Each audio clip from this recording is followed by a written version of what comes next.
Hey guys, we are now in November, and you know what they say, a new month, new data. I think they say that.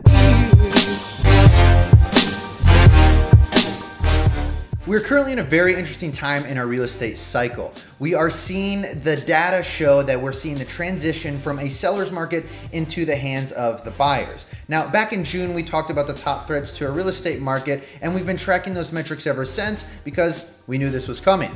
Now, mainstream media has got a hold of this, and it seems to be all they want to talk about. Now, it's difficult for me to talk about the rest of the country or even the state of Florida when it comes to their real estate markets because I'm not involved and I don't work those markets every day. However, in Brevard County, we can get very, very deep, and that's what we're gonna do today. So I chose the price point between $200,000 and $500,000, and I'm going back 12 months to compare October to October and even the whole time frame. So if you're ready, here we go.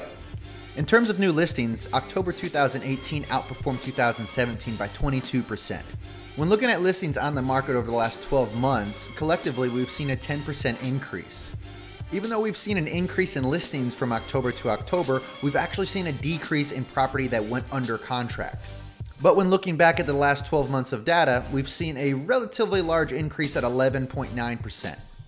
When looking at this time last year, surprisingly, the median sales price is exactly the same at $295,000.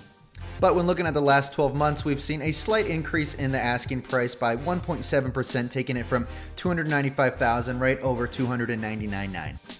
I wanted to look back a little bit further and see what October 2016 looked like. So I'm not very surprised that there is a decrease in the median asking price by 1.1%, taking us from $298,000 down to $295,000. New listings and contracts don't mean anything unless the properties are selling. So when looking at October to October, we've seen a 42.6% increase in properties that have sold. And over the entire time period has resulted in a 41.5%. This graph is also really interesting because you can see the peak months in the real estate season, beginning in March and concluding in August. Even though the median asking price remained flat, we've actually seen a 2% increase in the sales price. And over the last 12 months, we've seen a 3% increase in the prices of sold property. And my favorite metrics to look at are days on market. So we've seen a slight increase in days on market, taking us from 47 to 49 when looking at October of 2017. And normally whenever you see a day on market increase, you also see expired listings increase. And from October to October, we've seen a massive increase at 75%.